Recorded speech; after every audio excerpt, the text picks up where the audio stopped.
This is a tutorial on how to utilize matrices to solve systems of linear equations. And in order to get a good idea of how this works, we're going to take a look at an example system. So here we have a system of three linear equations. Now in order to use matrices to solve this system, our system needs to be in a matrix. And we could do this by first taking the coefficients of our variables and putting them into a matrix. And when we do this, we want to make sure we use the same columns for the same variables. For example, we could assign our first column to have the coefficients for x, and the second column to have our coefficients for y, and the third column to have our coefficients for z.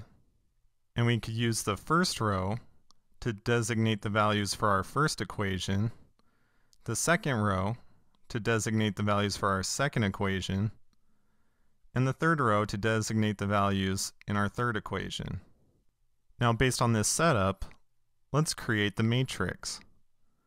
So in our first equation, the coefficient for x is 3, and the coefficient for y is 9, and the coefficient for z is -12. And then for our second equation, the coefficient for x is 2, and the coefficient for y is 6, and the coefficient for z is -7. And then when we go to our last equation, we don't have an x variable at all. So this would indicate that the coefficient for x is 0. And then our coefficient for y is 1, and the coefficient for z is -2. So now we've made a matrix consisting of the coefficients to our variables. Now that we've done that, let's create a matrix that has our constant values on the other side of the equal sign. So this time, our column will have the constant values, and then like with our previous matrix, the first row will have the value in our first equation, and the value in the second row will be the value in our second equation, and the third row will have our value from the third equation. So based on that, our constant in the first row will be -24, and the constant in the second row will be -14, and then our last constant will be -5. Now at this point, we want to fuse the two matrices we just made into one matrix that contains all the information from our system. Now when we do this, we create what is known as an augmented matrix, which is a term that is used when we have more than one matrix fused together. So in this case, we have the matrix of the coefficients for our variables on the left side, and then on the right side we have the matrix of our constant values. Now that our system has been converted into an augmented matrix, it is ready for various matrix operations that will help us solve the system. Now in order to do this, our first goal is to get our augmented matrix into what is known as row echelon form. Now here you'll notice that in the first row and first column, we have a 1 with all zeros below it in the same column. And then in the second row and second column, we also have a 1 with the 0 below that in the same column. And then in the final row in our third column, we also have a 1. Each of these values are known as pivots because they encapsulate one specific variable as the main focus in that particular column and row.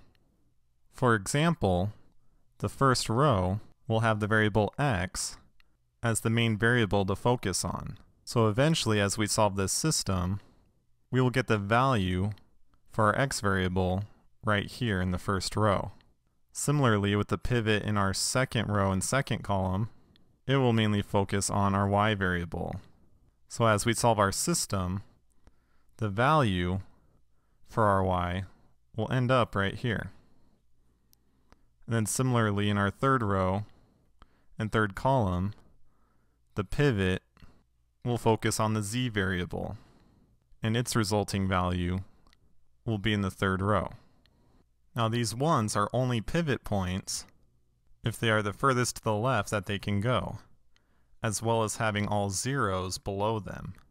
For example, in our first column, we have a 1 in the first row, and then below that are all zeros, which puts the focus on the x variable in the first row.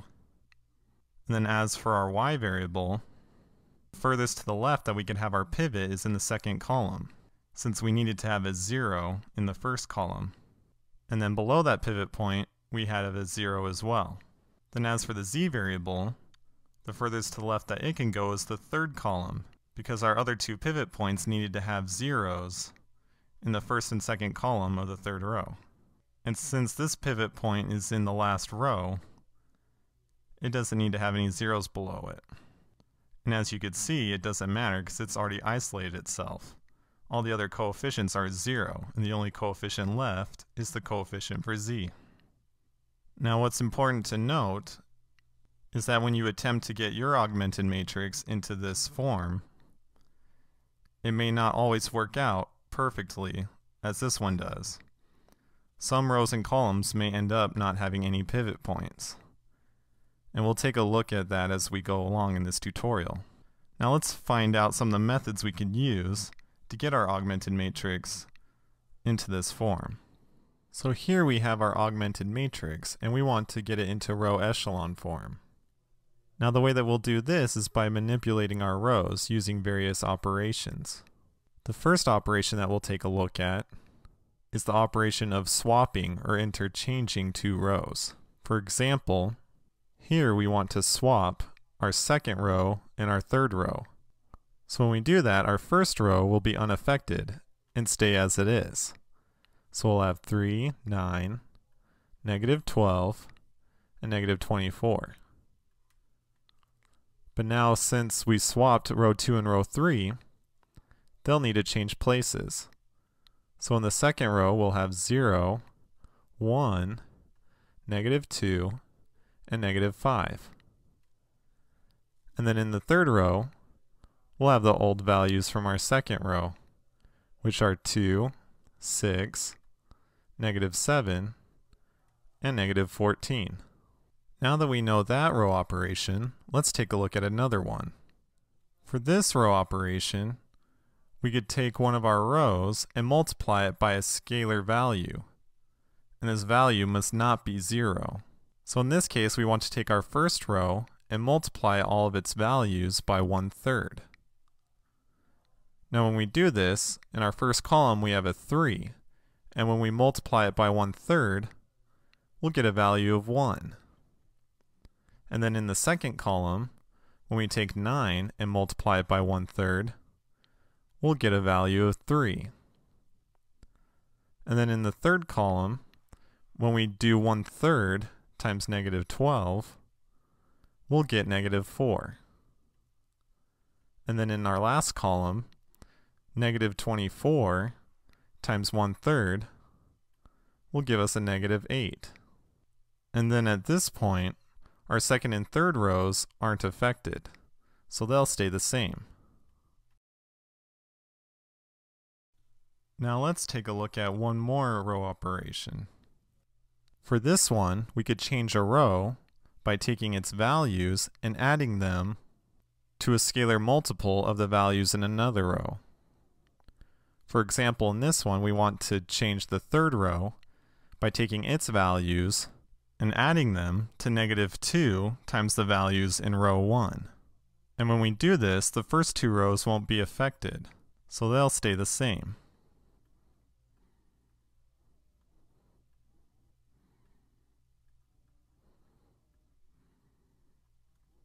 So now with our third row, we'll take 2 and then plus a -2 times 1.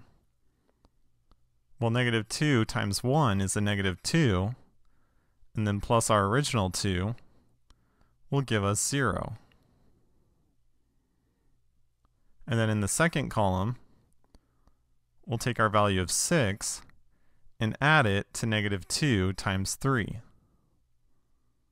Well, -2 times 3 is -6, plus the 6 from our third row also gives us a value of 0. And then in the third column, we'll have negative 7 plus a negative 2 times negative 4. Well, negative 2 times negative 4 is a positive 8. And when we add that to the negative 7 in our third row, we get a value of 1. And then in the last column, we'll have negative 14 in our third row, plus a negative 2 times the negative 8 in our first row. Well, negative 2 times negative 8 is a positive 16. And then when we add that to the negative 14, we'll get a value of positive 2 in our last column. Now you've seen an example of 3 different types of row operations, and our resulting augmented matrix is in row echelon form. And you'll notice this by the pivot points that we have in our columns and rows. And at this point, the bulk of our work is done for solving the system. At this point, we know that our z value is equal to 2. Because when we take a look at our third column, we have 0 times x, which is 0, plus 0 times y, which is 0, plus 1 times z, which is just z. And that'll equal 2, signified by our constant value in the third row here. And at this point, we could use this z value to plug into our other equations to solve the other variables. But since we want to utilize matrices, we're going to go a step further and put our augmented matrix into reduced row echelon form. And you'll notice that with reduced row echelon form, all of our pivot points have zeros above and below them. And the nice thing about this form is that the constant values that we get on the other side here will actually be the values for the solution to our system. For example, since we know our first, second, and third columns represent the coefficients for x, y, and z, our first row would tell us that x equals whatever this constant value is, and the second row would tell us that y equals whatever value this constant is, and that our last row will give us whatever our z value equals. So let's do a few more row operations to get our augmented matrix into reduced row echelon form. So one way we could do this is we could change our second row to have a 0 where the negative 2 is currently at. And to do that, we could do 2 times the values in our third row, and then add them to the original values in our second row. So when we do this, the first and third rows will stay as they are. Now for our second row, we'll do 2 times the value in the third row, which is 0, and that gives us 0, and then plus the 0 in our second row will give us a 0 in our first column. Now in the second column, we have 2 times 0, which is 0, plus 1 from our second row gives us a 1 in our second row and second column. And then for our third column, we have 2 times 1, which is 2, plus a negative 2 will give us 0. And then for our last column, we have 2 times the value in our third row, which is 2, and then we'll add that to a negative 5. So 4 plus a negative 5 gives us a value of negative 1. Now at this point, you'll notice that in our third column, we have our pivot point in the third row, and then we have a 0 right above that. Well, now to get this column into reduced row echelon form, we also need the negative 4 to be a 0. So let's do row operations to do that. So we'll need to change the first row by taking 4 times the values in our third row and adding them to the old values in our first row. So when we do this, the second and third rows will stay the same. Now in the first column of our first row, we'll do 4 times 0 and then plus 1, which will give us 1. And then in the second column, we'll do 4 times 0 again, and then plus 3 gives us a value of 3. And then in our third column, we'll do 4 times 1, which is 4, and then plus a negative 4 will give us 0. And then in our last column, we'll do 4 times 2, and then plus a negative 8, which will give us a value of 0. Now at this point, we get to see that our third column has all zeros above the pivot point. So now we just need to focus on our second column. The pivot point has a 0 below it, but it also needs to have a 0 above it. So this 3 needs to be changed into a 0. So let's do a row operation to accomplish that goal. So we'll need to change our first row by doing negative 3 times the values in our second row, and then add them to our old values in the first row. Now again, since we're changing our first row, the second and third rows will stay the same. So in our first column, we'll do negative 3 times 0, which is 0, plus 1 gives us a value of 1. And then in the second column, we have negative 3 times 1, which is negative 3, plus 3 gives us 0.